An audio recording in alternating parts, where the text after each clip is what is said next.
Quiero hoy terminar el tema que hace 8 días estuve hablando sobre límites.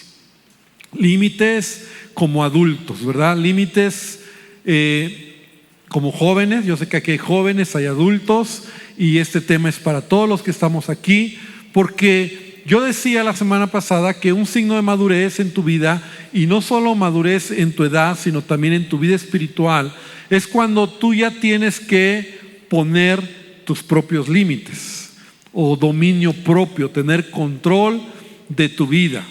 Y en la vida espiritual también tenemos nosotros que tener límites y entender que la vida no la vamos a vivir como el mundo nos ha permeado en el corazón, ¿verdad?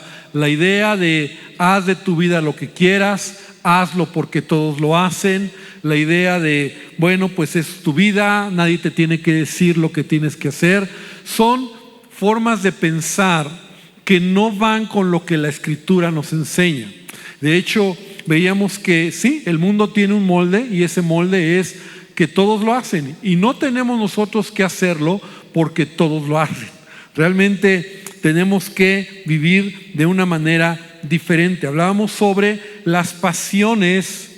Debemos de tener control de nuestra sexualidad y de nuestras pasiones. Ese es el punto y ese es el tema, ¿verdad?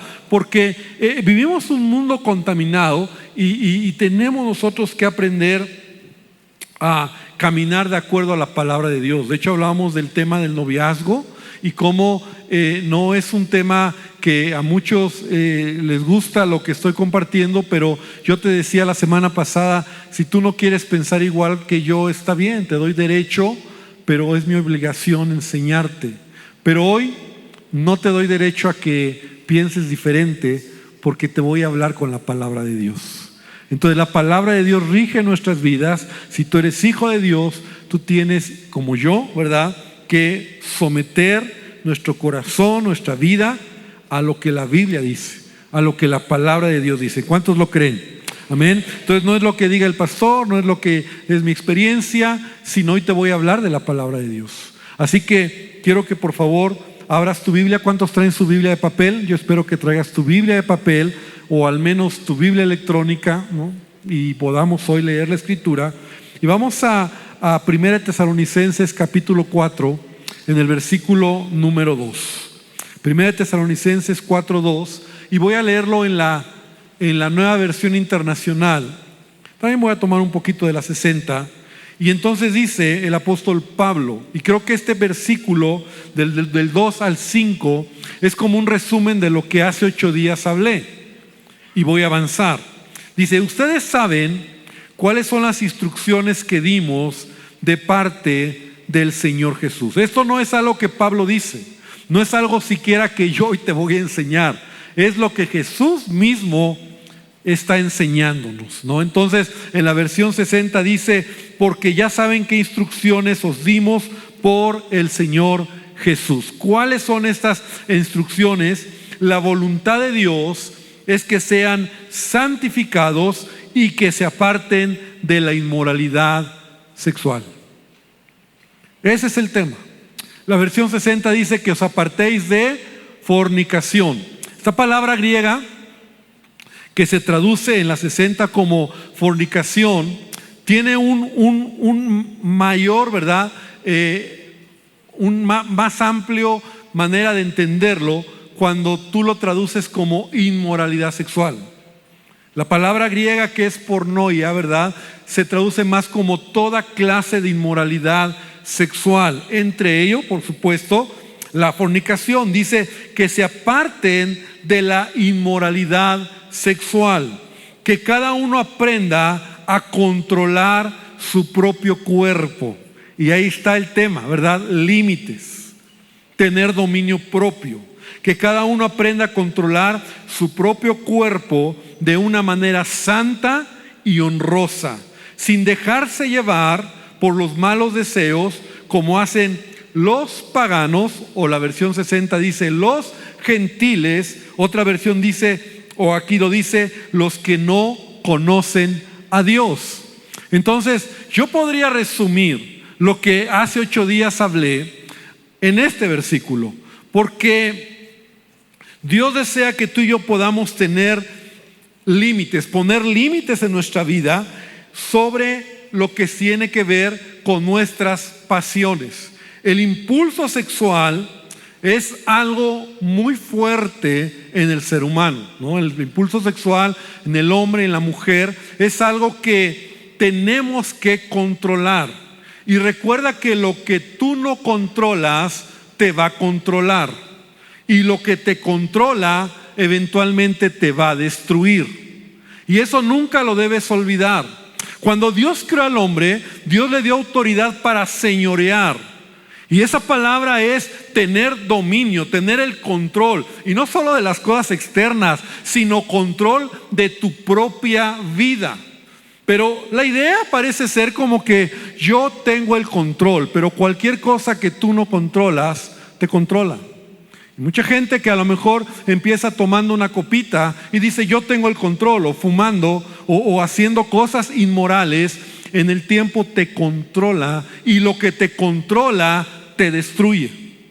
De tal manera que ese es el punto. Por eso Pablo está diciendo, ustedes deben de entender cuál es la voluntad de Dios, que ustedes sean santificados, que se aparten de la inmoralidad sexual y que tengan control de su propio cuerpo. Es decir, nosotros, y lo decía hace 8 días con mucho respeto, ¿verdad? Pero no somos como los animales, no somos animales, no nos manejamos solo por instintos, sino que el impulso sexual Dios nos lo dio, pero debemos de tener dominio propio.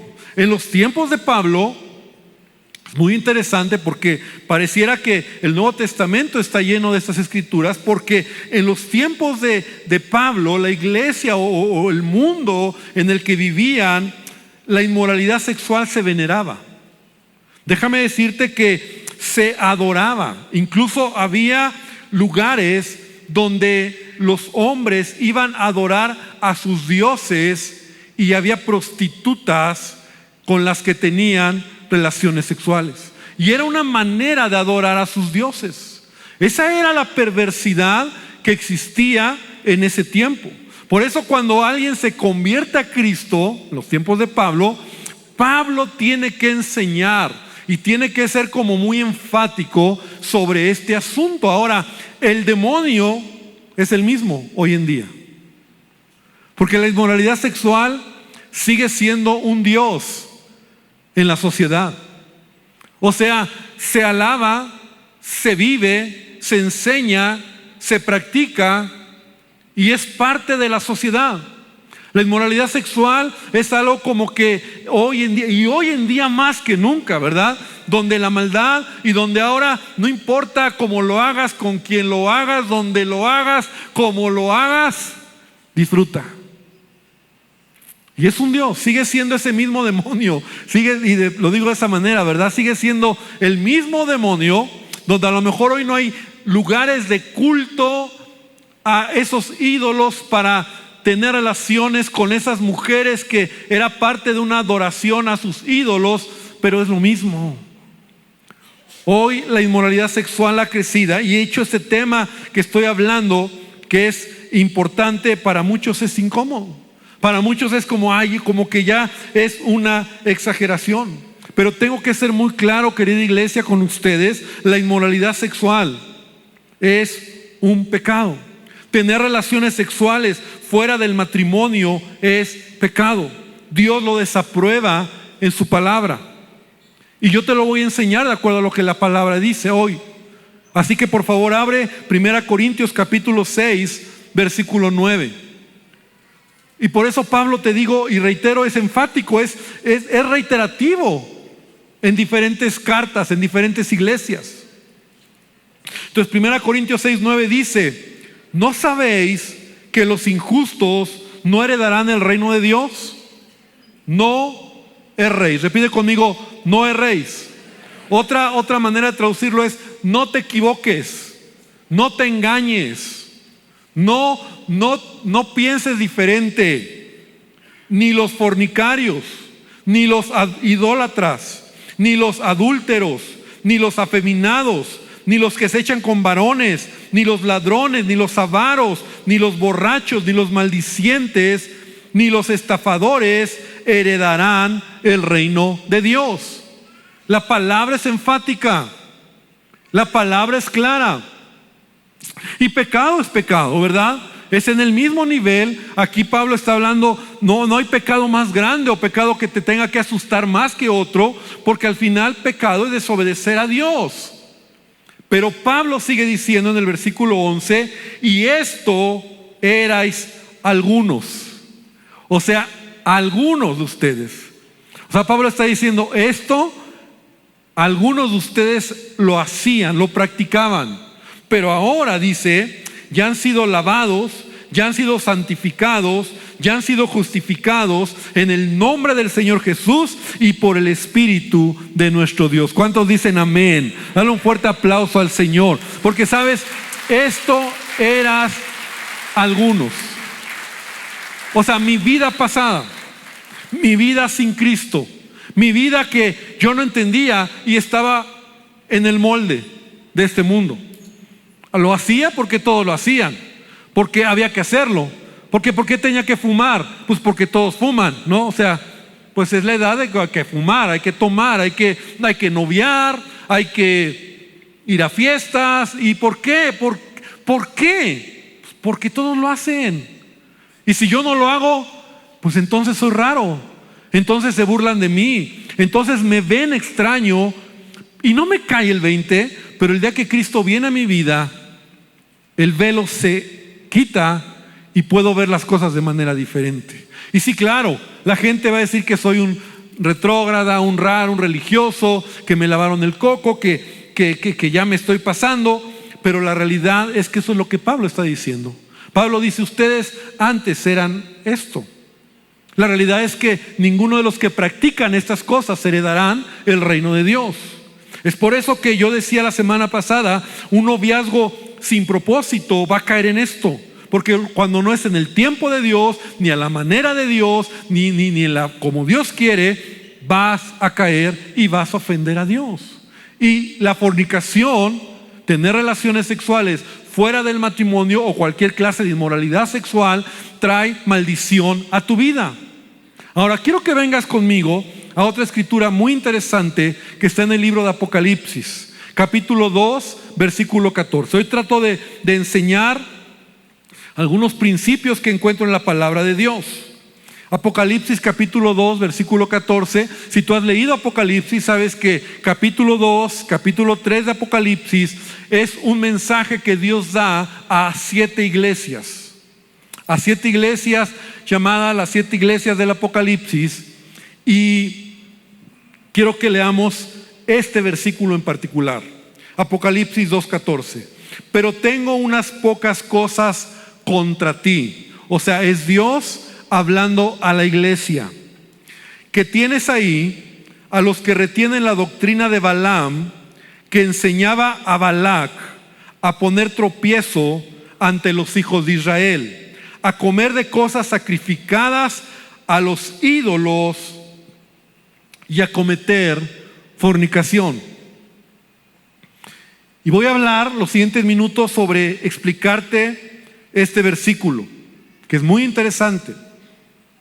El mensaje a las 7 iglesias y el libro de Apocalipsis, ¿verdad?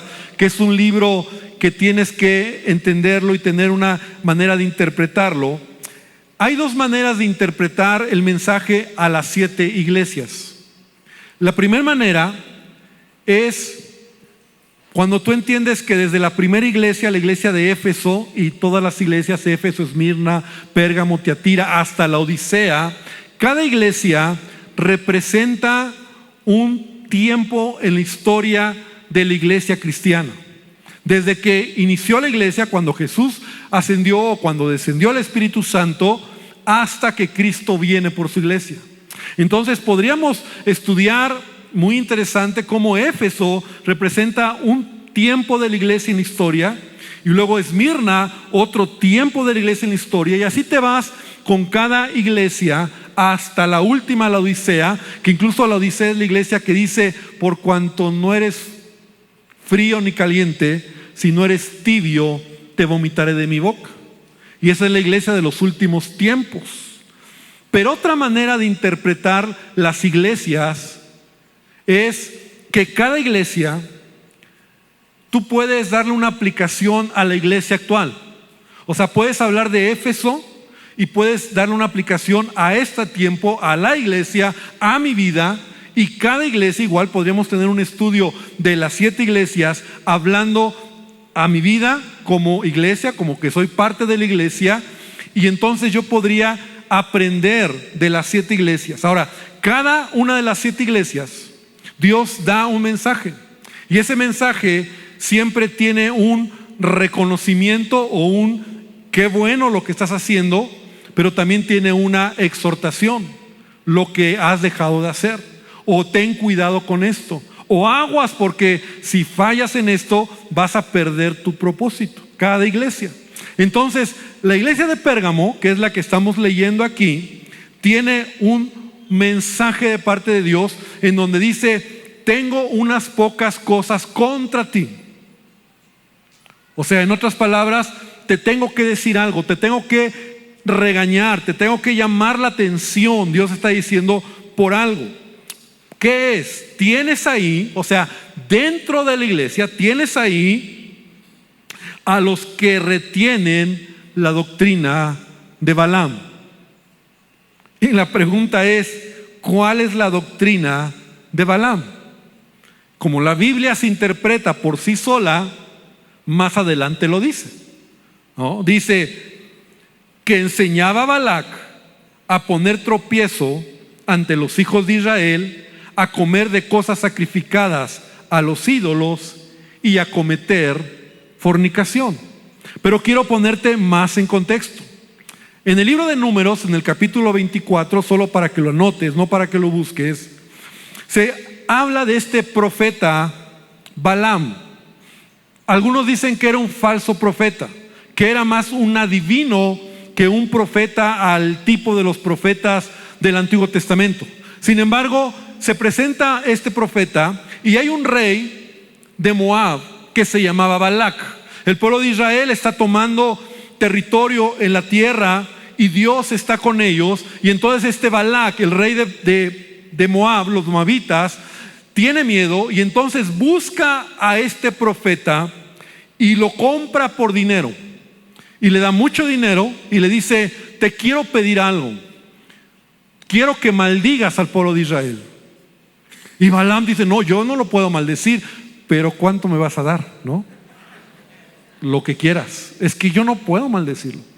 Y al final el corazón de Balaam es un corazón no honesto. Y entonces acepta ir con Balac para maldecir al pueblo de Israel. De hecho, ahí viene la historia de la burra de Balaam, ¿no? Algunos la han oído, de esta burra, ¿no? Un burro, una burra que iba encima Balaam, ¿no? Montándola camino a maldecir al pueblo de Israel. Y el ángel del Señor, es que el ángel de Jehová con su espada desenvainada estaba ahí para matar a Balaam.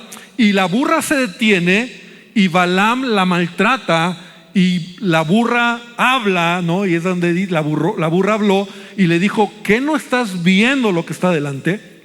Esa era la necedad de Balaam. Ahora, llega Balaam para maldecir al pueblo de Israel. Y Balac le dice: maldícelo, porque si tú lo maldices, entonces yo voy a tener la victoria. Y cuando lo quiere maldecir, Balaam lo bendice. Y entonces no dice el Balac: no, a ver, tienes que maldecirlo, te pagué para que lo maldigas. Es que no lo puedo hacer. A ver, vamos. Y en 3 momentos lo lleva hasta un lugar donde ve a todo el pueblo de Israel en un valle y le dice: maldícelo.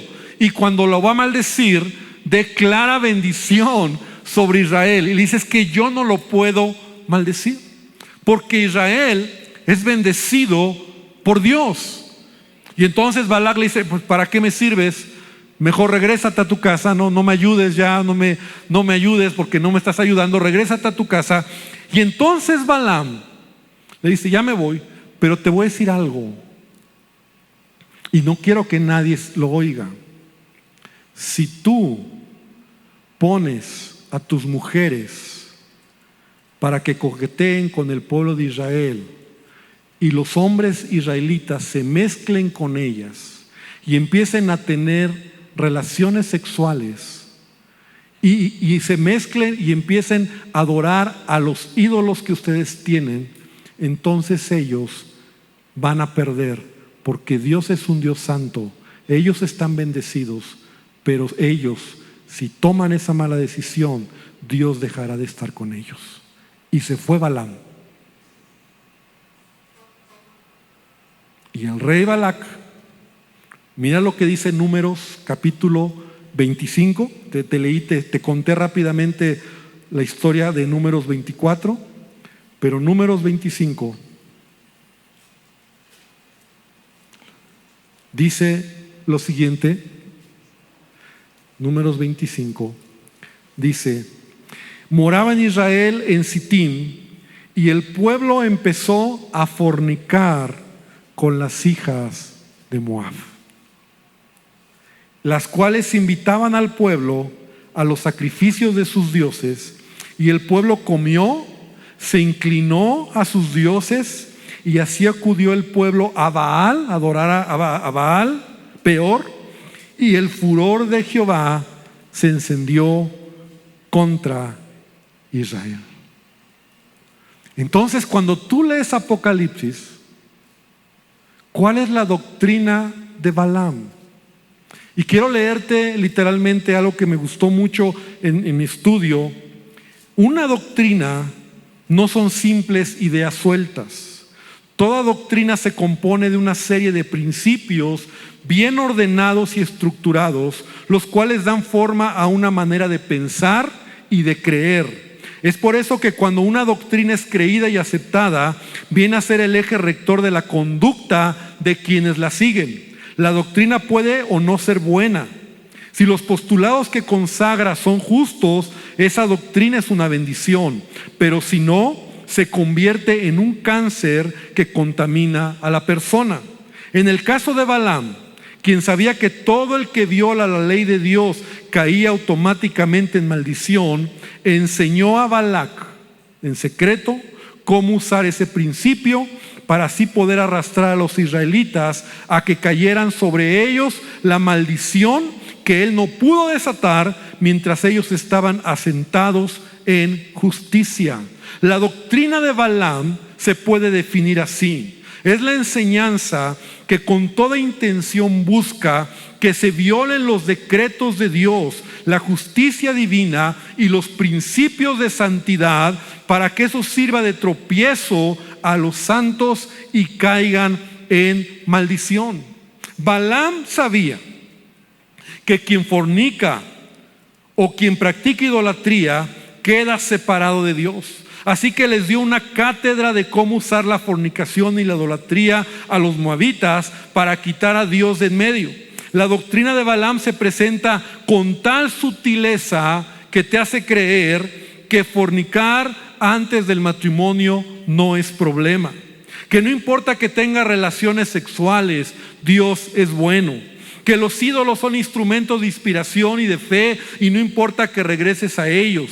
Que adulterar es una forma de dar amor porque te lo mereces. Iglesia, Balaam es un espíritu que sigue operando dentro de la iglesia.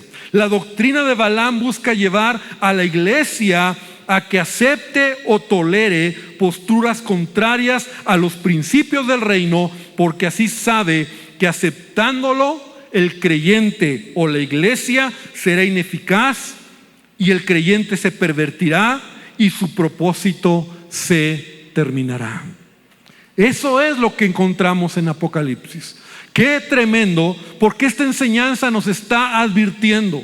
Y a la iglesia de Pérgamo Dios le dice: cuidado, porque la doctrina de Balaam es una doctrina sutil que enseña. Y estamos hablando de lo que es la inmoralidad sexual. Estamos hablando de, es algo que puede destruir tu vida, puede destruir tu propósito. Cuando tú no lo ves, cuando tú no entiendes, por esa razón la palabra me dice que la fornicación, la inmoralidad sexual es algo que destruye al hombre. Ahora, tú dirás, entonces, pastor, es que usted no sabe lo que hay dentro de mí, toda la fuerza, el ímpetu, ¿verdad? El deseo sexual que hay en mí. Y sabes, en todos está. Pero la Biblia nos deja ver también cómo podemos nosotros tener victoria. Y ven conmigo a la Biblia, porque hoy estamos hablando lo que la Biblia dice. 1 Corintios capítulo 6, 18. Es el secreto, el único secreto, la única manera para que alguien no caiga en este pecado. La única manera, yo lo encuentro en 1 Corintios 6, 18. Y lo primero que el apóstol Pablo dice es: huid de la fornicación. Repite conmigo: huir. Dile al que está al lado: huir. ¿Sabes? Huir significa fugarse, salir corriendo de esa situación. Eso es huir.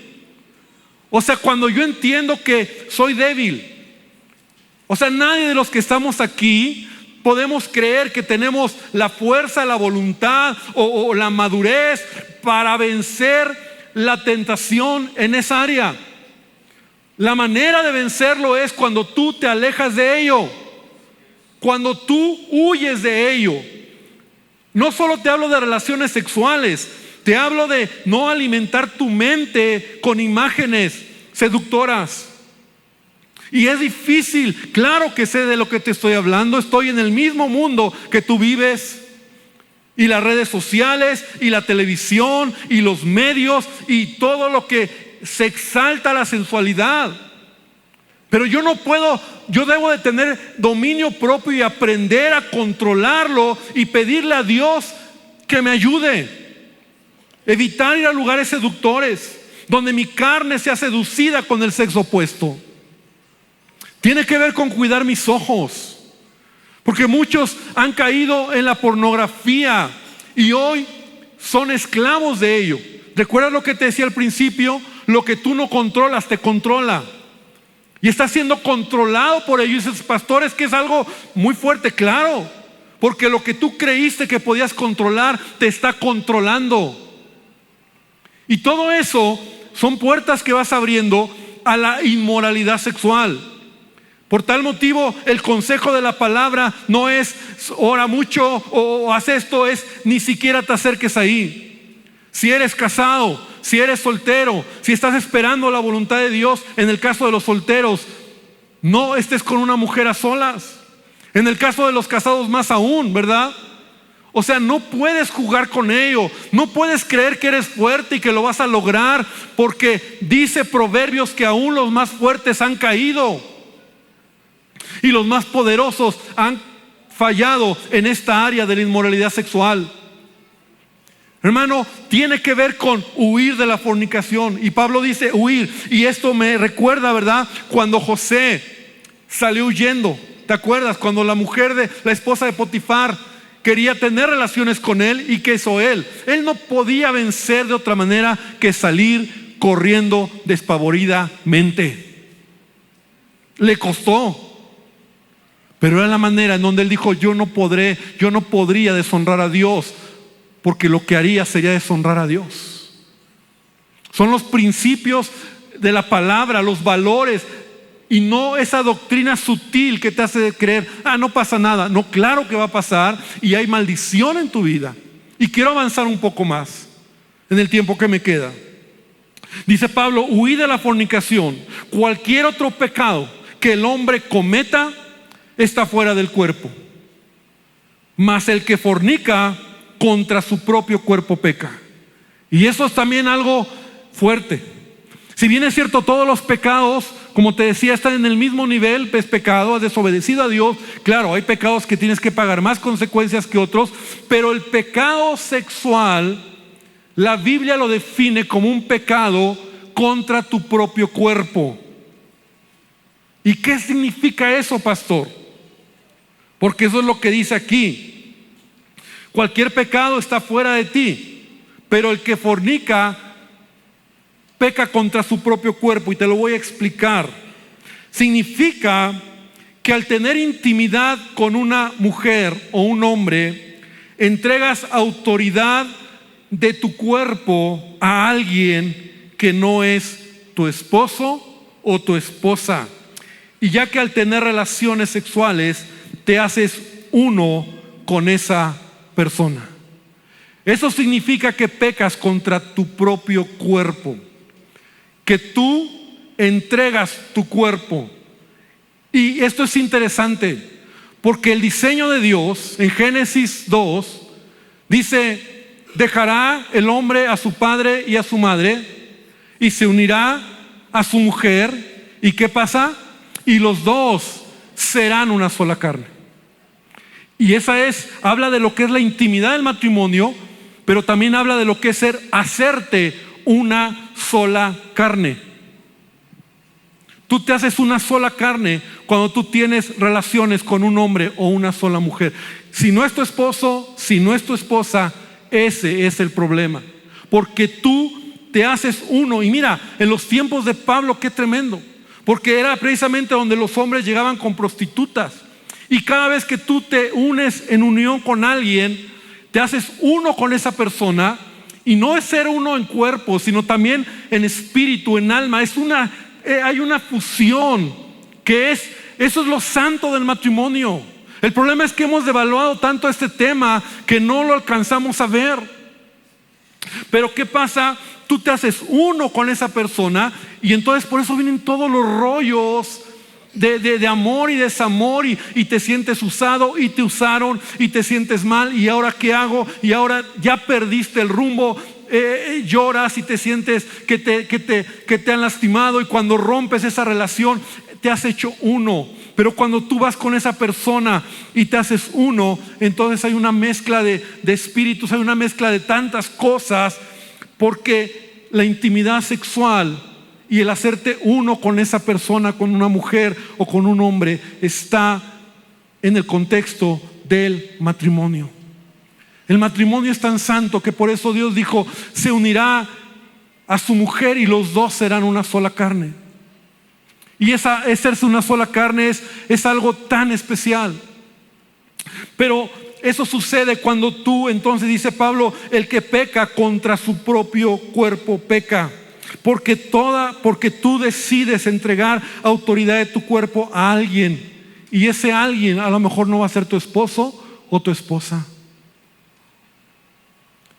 Y pierdes tu pureza y caes en maldición y destruyes tu propósito.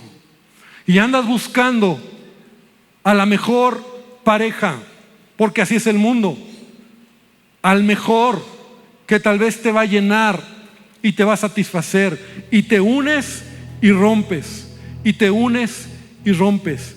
Y si esa persona también está viviendo de esa manera, entonces por eso mucha gente incluso tiene problemas tan fuertes emocionalmente, espirituales, porque no han entendido lo que es la relación sexual.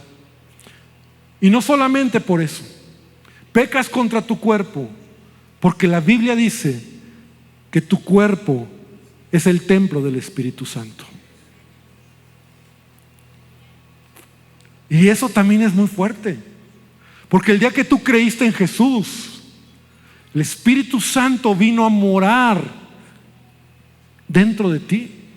De hecho, así lo dice la Biblia: el Espíritu Santo y tú se hacen uno.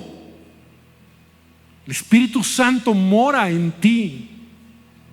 Y cuando tú te unes a alguien sexualmente, estás deshonrando la persona del Espíritu Santo que mora en tu vida.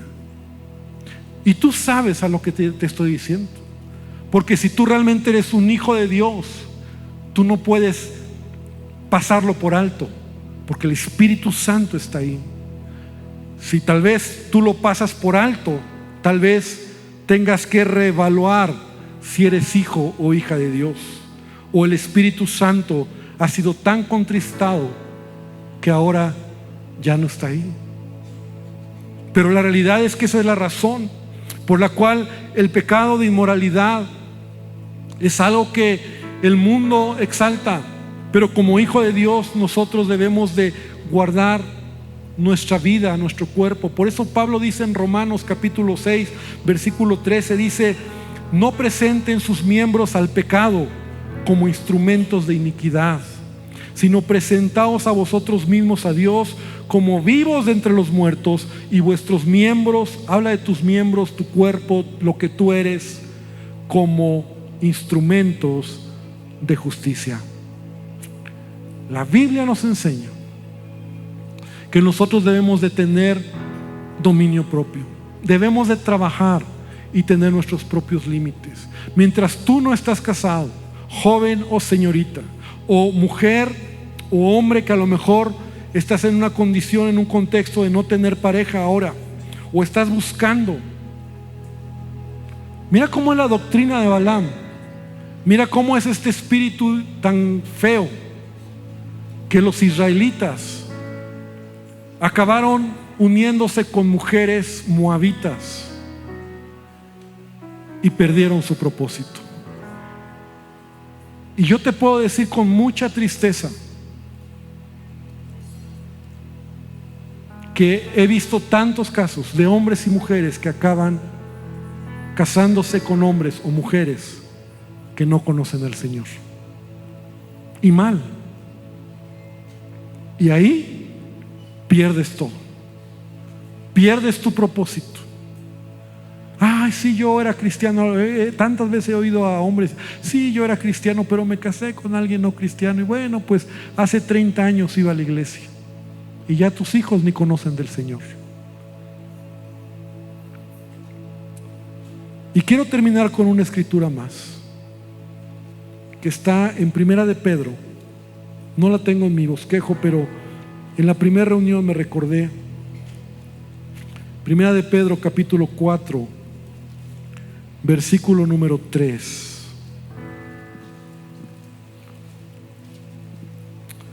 Y dice de la siguiente manera, Primera de Pedro 4:3: baste ya el tiempo pasado para haber hecho lo que agrada a los gentiles. O sea, Pablo está diciendo: ya estuvo, ¿no? Ya estuvo. Ya el tiempo pasado, ya. Porque todos entramos ahí. Mira lo que sigue diciendo: habiendo hecho lo que agrada a los gentiles, andando en lascivias, en concupiscencias, en embriagueces, en orgías, en disipación, en abominables idolatrías. Y Pedro dice: ya. O sea, basta ya lo que antes hiciste de conocer a Jesús. Pero ahora en Cristo eres nueva criatura. Y esta palabra no es para condenarte, hermano. Yo te quiero ayudar. Yo te quiero enseñar. Yo quiero que tú entiendas que hay un mejor camino si realmente tú quieres honrar a Dios en tu vida, para tener una unión, una relación conforme a la voluntad del Señor. Amistades largas, cortejo, amistad, matrimonios perdurables. Ay, pastor, ¿y el noviazgo dónde quedó? Pues dije cortejo para que, porque realmente cuando tú lo haces en el tiempo de Dios, a la manera de Dios, y esperas, Dios te va a bendecir. No tienes que estar buscando, y menos en el mundo, y menos como el mundo, y menos fallando como el mundo. El mundo, basta ya.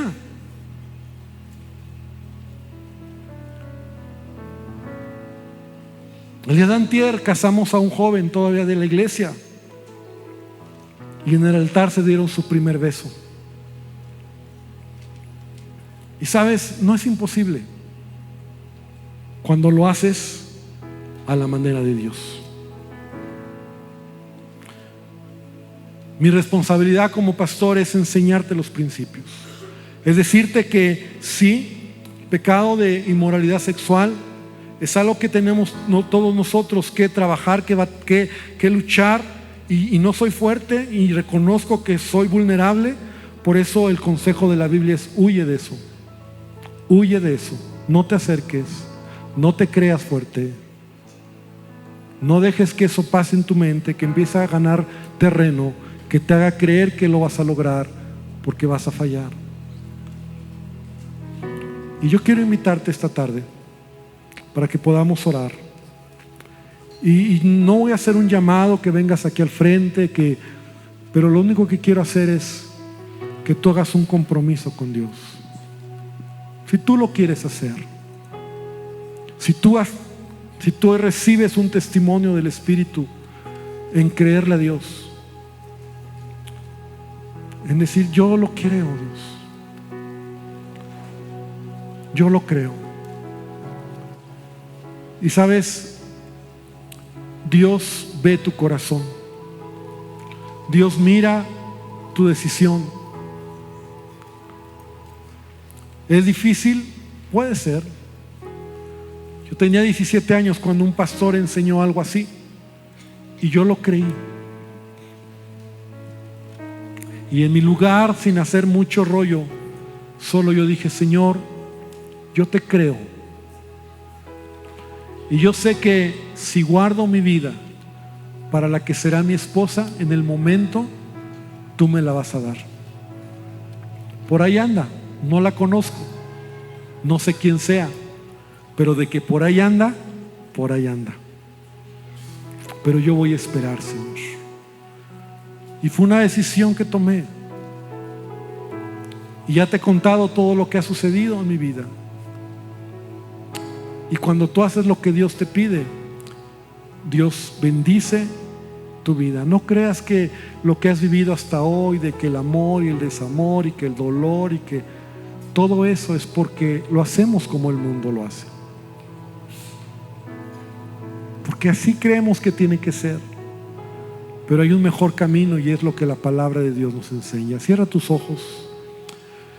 Señor, esta tarde mi oración es por tu iglesia, por la responsabilidad que tú me has dado al hablar esta palabra, la carga y el genuino deseo de entender, de transmitir y de abrir y quitar el velo para muchos, que nos haga ver, Señor, que somos responsables de nuestras acciones, pero también somos responsables de tener dominio propio, de guardar el corazón, de guardar nuestros ojos, de esperar el tiempo. Yo sé que aquí hay jóvenes, señoritas, hombres o mujeres que incluso están buscando o esperando una pareja por alguna razón. Están esperando una oportunidad. Pero Dios, que de verdad decidan honrarte a ti, que decidan creerte a ti, que decidan estudiar un poco más la palabra, meterse un poquito más a lo que tú dices acerca de la inmoralidad, y que la palabra misma, Señor, nos limpie, nos dé temor y nos haga cuidar nuestra vida, Señor. Jesús, te necesitamos y te pedimos perdón porque a veces somos descuidados, porque a veces creemos que lo podemos lograr en nuestra manera, pero yo te ruego que tu bendición sea sobre todos los que aquí estamos, Señor. Padre, ayúdanos, sana el corazón del hombre, de la mujer que hoy dice, es verdad, creo que las cosas no han sido así bien hechas, yo quiero esperar en ti. Y yo te pido que traigas sanidad, que quites toda condenación, que quites toda acusación del diablo que nos haga creer que no somos merecedores de tu gracia, Señor, porque si todavía estamos sintiendo ese deseo de cambio es porque todavía tu Espíritu está con nosotros. Y qué hermoso, gracias porque tú estás aquí, Señor. Ayúdanos, Padre, te lo pedimos. Y escucha este canto y dile al Señor con tus palabras, Señor, cámbiame, cambia mi corazón. Nuévame, Señor Jesús, ya no quiero ser igual. Díselo como una oración, iglesia. Nuévame, Señor Jesús, pon en mí tu corazón, porque todo lo que hay dentro de mí necesita ser cambiado, Señor, porque todo lo que hay dentro de mi corazón necesita más de ti, porque todo lo que hay, porque todo lo que hay dentro de mí necesita ser cambiado, Señor, porque todo lo que hay dentro de mi corazón necesita más de ti. Necesita más de ti. Necesita más de ti.